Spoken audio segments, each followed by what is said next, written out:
Hello, students. Yesterday we had a very unusual topic in our reading lesson. Now on page number 12 we had the title, which is Animal Partners, and in this title we described a kind of teamwork that we have here, which we call symbiosis. Now symbiosis here is what we have here, the definition. Now symbiosis is a special relationship in which animals depend on and benefit from one another. Now, we discussed different examples here, and we said that there is a kind of benefit that they take from each other. Now, as you can see here, we have the African crocodile and the plover bird. We have the honey-guide bird and the rattle. We have the zebra and the ostrich, and we have here the clownfish and the anemone that is a very unusual creature. Now, these are just examples. We had the questions that I told you to prepare. Now the questions that we have here are in the after reading part here. So we are going to go just back very quickly, and you are going to revise with me what are the answers for each question. So we have here the first part. Now you can see that we have number 1, explain the meaning of symbiosis. Now we are just going to see the meaning here. So we have yes, now we have here this kind of special relationship in which animals depend upon and benefit from one another is called symbiosis. This, of course, is on the same page, page number 12. Then we have the second question. In what way do the African crocodile and the plover have a symbiotic relationship? So we're going to see how do they work together as a team.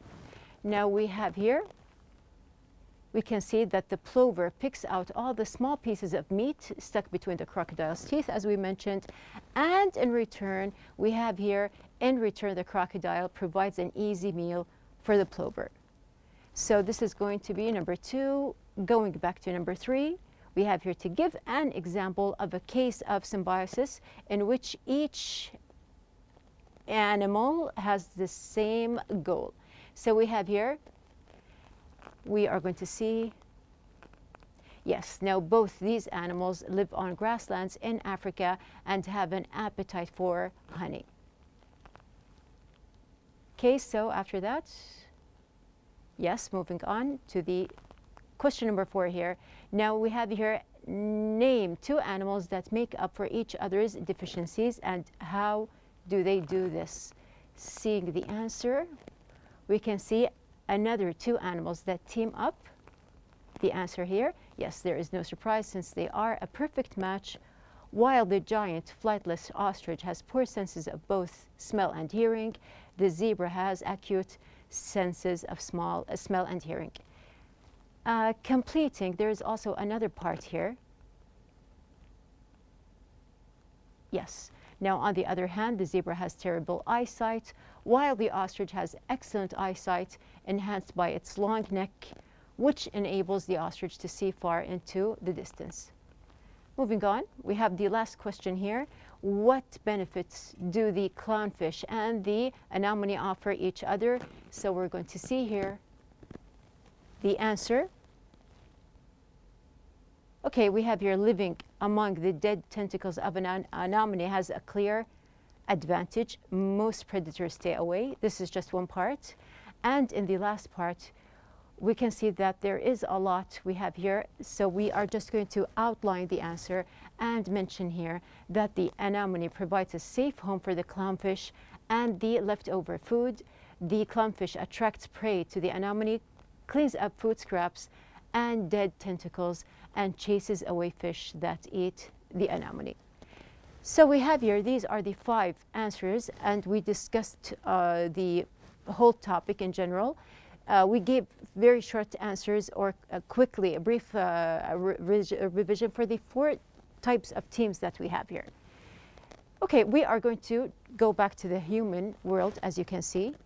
Now, in the human world, since we are talking about the kind of symbiotic relationship that we have between the animals, now the word symbiotic here is very unusual, and we said that there is a kind of exchanged benefit between the 2 parts.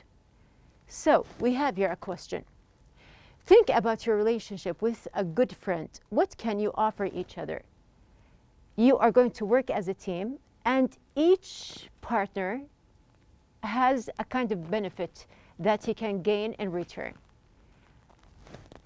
We are going to just think about something else. And speaking of friends here, we're going to move and ask another question here.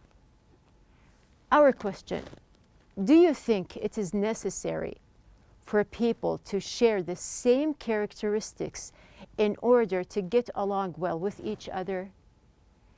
So first of all, we said that we are going to work as a team, and there is a kind of symbiotic relationship between a lot of teams. And then just to think about the members of the team here, do you think that they have to get along very well? Do they have to share these same characteristics to get along very well? So just to give you an example here, we have a very simple picture here. You can see that we have a donut and a coffee cup, and it is a classic idea that donuts always come with coffee. Although if you think about it, a donut is something very different from coffee, but they go together. So what is your point of view? Do you think so? Do they have to share the same characteristics? Why or why not? And just to give you another example so you can think about it more, you have here different types of coffee. Now just imagine that you went to any kind of cafe with a friend of yours or a couple of friends, and each one ordered something different. So you ordered a drink, the other one ordered a different drink, someone ordered something cold, someone ordered a hot drink. Does this difference in taste, does it have an effect on how you have your relationship between each other? Does it come in the way between how you communicate with each other or not? So this is something just to put in mind, because we are going to talk about this topic, and actually we are going to write about it. We are going to write about people who are together and they can form like a team together, but each person has different characteristics. So we are going to write about it. We have the lesson is going to be on page number 14. Now on page number 14 here, we have the objectives of the lesson. So starting with number 1, we have state the importance of sharing characteristics between friends as a personal opinion, which we just discussed. And then we have a number 2, to examine 2 personalities and outline their differences. Compare using a Venn diagram to write 2 friends' qualities. Number 4, to describe someone's negative and positive qualities and give a personal opinion about them. So we are going to move on page number 14. So open your books and we're going to see the whole topic that we have here. You are going to find out who are the people involved. So you can see that you have a complete paragraph. Now in this paragraph, you are going to read and you are going to see who are the people involved. And also we have here, what kind of people are they? We have different types of people. What kind of people are they? While we are passing by the paragraph together, you are asked to underline words that provide information about each one. So when you know the people that are mentioned in the paragraph, just underline any word that you feel that it is related to the person's character or personality. So while you are listening, because there is a part that you're just going to pass by it and listen at the same time, your job is to just underline the characteristics that we have. In your view, what are the characteristics that they share? So we have 2 parts here. We have, first of all, personal characteristics, and then we have shared characteristics together. Now, just to make it very clear for you, we have this diagram that we are going to fill together. Now, I am sure that you have passed by the Venn diagram before. You can see that we have here 2 sides and a shared point. So you are going to decide, and it's very clear that we have two personalities here. Now the two people that we are going to discover, you are going to write the different characteristics for each person, and in the middle, as we were asked before, to write the shared characteristics that we have here. And of course we have here our line just to write the title, and just to start by writing what is the result. Who are these people? So let's start. We are going to start here. Be ready. Just have your pencil or your pen with you and underline the characteristics as we said. Personal and shared. Let's start. There is a memory that always makes me smile with contentment and admiration, and that is the memory of my maternal grandparents.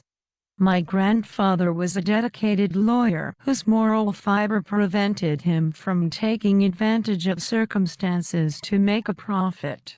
He was highly respected in courts and had the reputation of being the most honest law specialist. He was genuinely interested in people, history, law, and philosophy, and was always reading when he was at home. He was the calmest, most serene person I have ever met. He never raised his voice, never lost his temper, and had a special ability to always rationalize things ever so smoothly that the worst calamity seemed like a slight twitch. Nothing could make him lose his sense and aura of peace. Grandmother, on the other hand, was the exact opposite. She used to get all worked up about things and flustered over minor irregularities. She had to have everything planned just so and still worried about things that could go wrong. She wanted everything to be perfect, sometimes to an extreme. Once, when she had gotten into her cleanliness frenzy, she called someone in and got rid of genuine antique furniture that grandfather had painstakingly collected over a number of years and arranged in this perfect replica of a drawing room. There were fine, elegant chairs with brocade upholstery on the seats and beautiful tables, not to mention some exquisite mirrors. Grandmother had gotten it into her head that it was all useless because it collected too much dust and decided to sell it off to the first bidder for next to nothing. When grandfather came home, he opened the door to the little drawing room to admire his creation and found an empty shelf. He asked grandmother where everything was, and she very naturally informed him that she'd gotten rid of it because it was a dust magnet. All he did was chuckle, and then sat down at the table to have his lunch. This incident pretty much rounds up the amazing symbiosis between these two wonderful people. In spite of their different characteristics, they obviously complemented each other in a way that only they could fully appreciate. Yes. So, you have here the paragraph, the complete paragraph that we passed by. So first of all, we want to know who are we talking about, and you can see that the speaker, she was speaking about her maternal grandparents here. Now the maternal grandparents, we are going to, as we see here, we have the title, and you can see that we have the part for the grandfather and also the grandmother. So we're going to just pass by very quickly and see what are the personal characteristics for each part.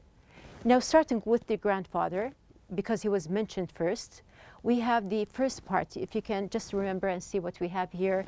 Now there were mentioned some words like dedicated. We have here he was a lawyer, moral fiber, highly respected, honest law specialist. Now these are special characteristics for the grandfather.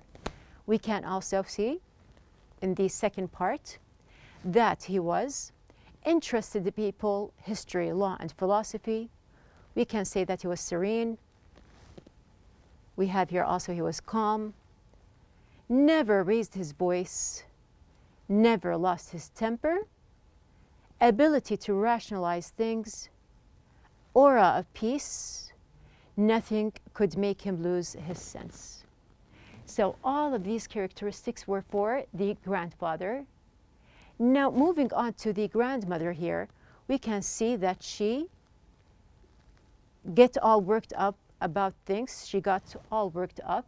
We have here also she was flustered, had to have everything planned, worried about things that could go wrong, wanted everything to be perfect, and we have here cleanliness frenzy. So this is about the grandmother. And then we have the shared characteristics. We can say at the end something was mentioned.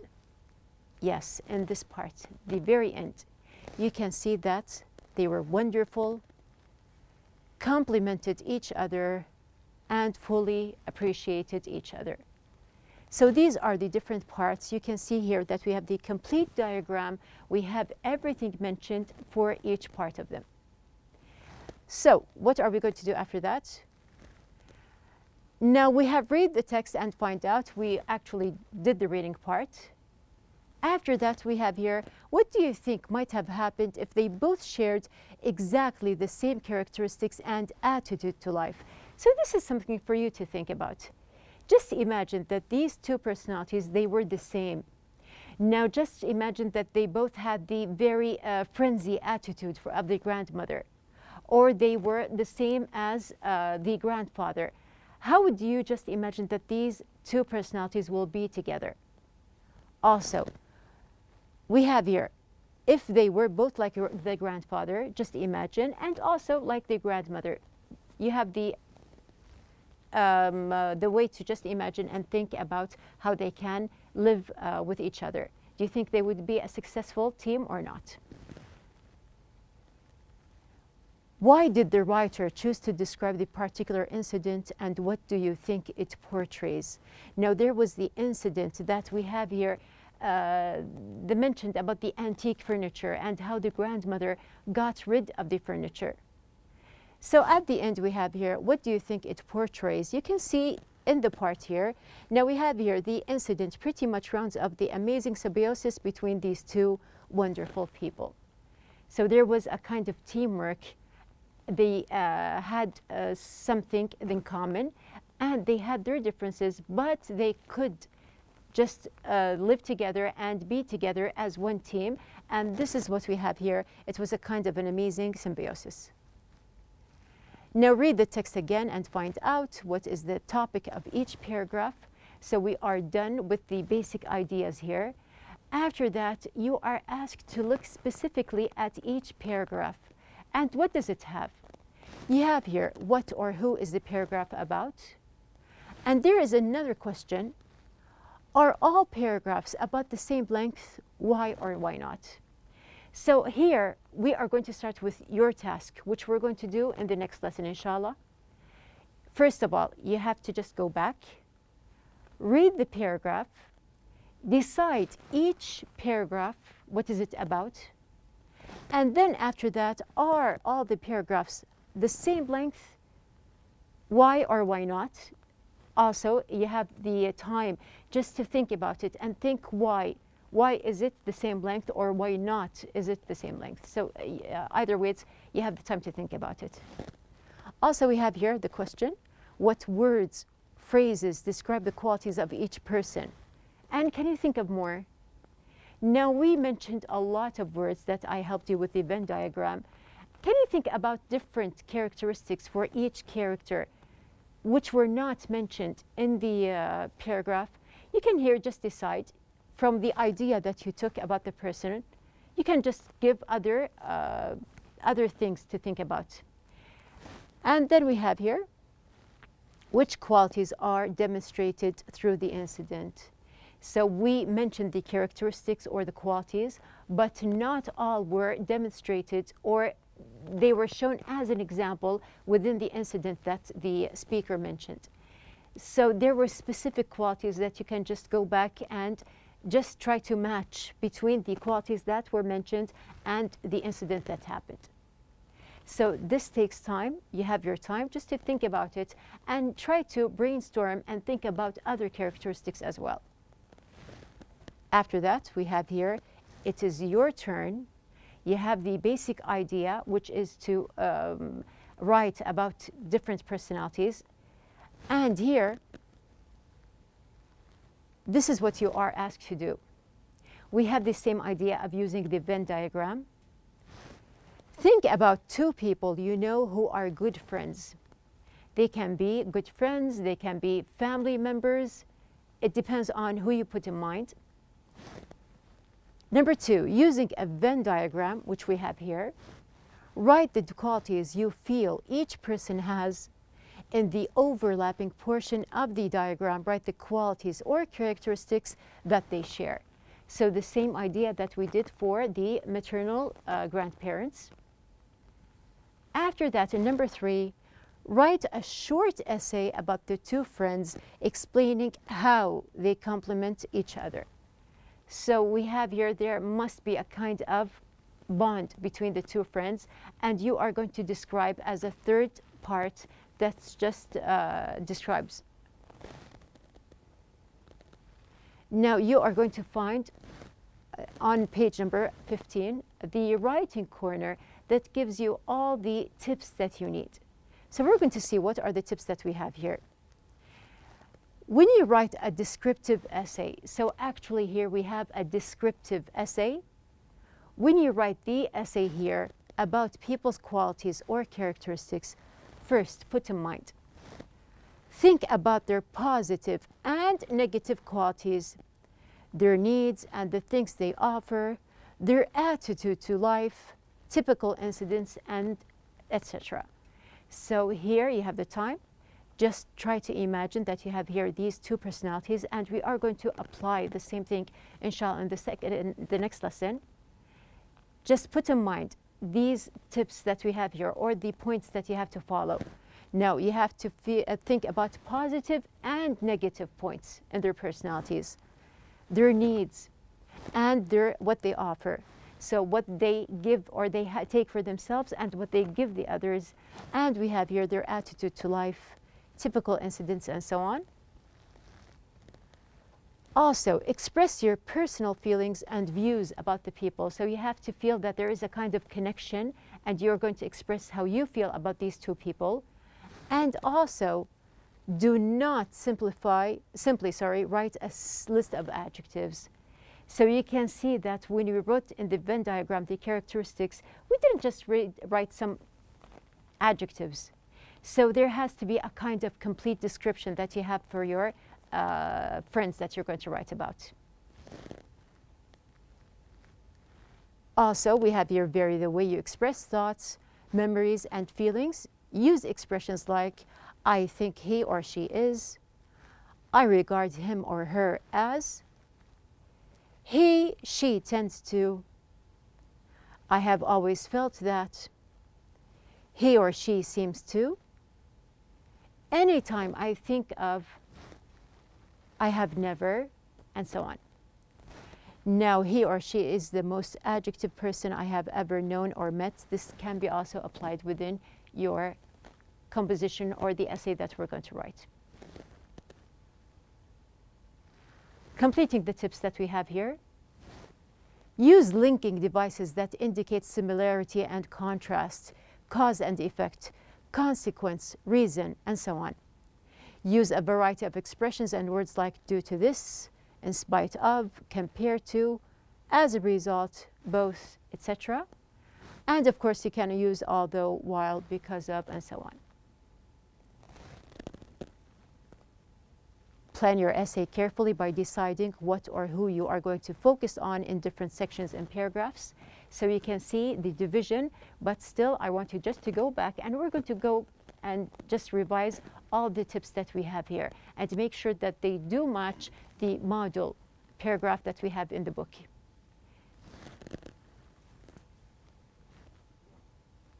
Now we have write a first draft, then read it and make corrections or write questions about things you are not sure about. So first of all, of course, we do not start just by writing the essay that we have here. You have to have like a draft at the beginning, just to read it and make corrections and write the answers, just to go back and like you are revising yourself and revising what you have written. Also, hand over the draft to someone else to read and edit. Encourage him or her to write comments and questions, and at the end, read the comments and edit your essay. So you are going to just write the complete essay that we have. You can just go back and make sure of all the points and the details that we have in the book that you are asked to apply. Once you have finished, go back, revise, and then give it to someone else for another opinion. And also this person can help you by writing small comments just to give you an opinion. And then you can go back and edit the essay until you have your final essay or the final part that you feel that is done. So we have here the writing part, the first one. We had, first of all, giving opinions. We read and listened to the text that we have in the book. Identified the characteristics, the grandfather and the grandmother, and also we composed a Venn diagram where we described each person, and then we had the shared characteristics in the middle. And at the end, we have the organized writing steps. So here we have a lot of work to do in this part. This is going to be the first part in the writing. Now we have the complete idea. You know that there's a kind of comparing. You know that we have your characteristics. You know the different parts, and of course the basic thing, you know you're going to write a descriptive essay. So this is going to be the first part. In the next lesson, inshallah, we are going to go back and just to outline the basic ideas and just to understand as a structure of an essay, what do we have and what we applied by ourselves. So be ready, write your outline, choose your characters, and start by writing their characteristics as we have. And we're going to complete, inshallah, in the next lesson.